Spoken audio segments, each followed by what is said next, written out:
Last call to place your bets.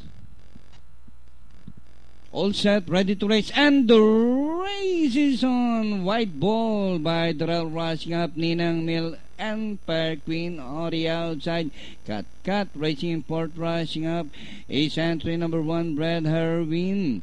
It's now White Ball, followed by Empire Queen on the outside. And moving up is Ninang Mill, Jaden Song, Dragon Lady.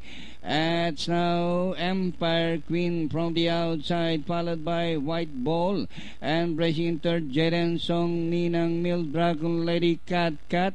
Rushing up on the outside is Mutual Fans, together with Shine Again.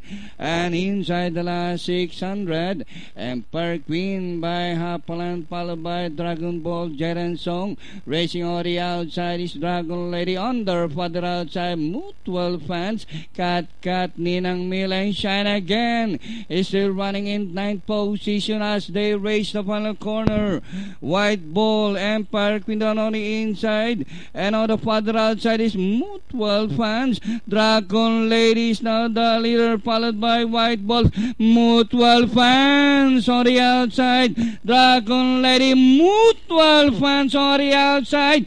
Dragon Lady, Mutual Fans still on the outside, but still Dragon Lady winning this race. Second, Mutual Fans, White Ball, Shine Again. Cut, Pentafecta.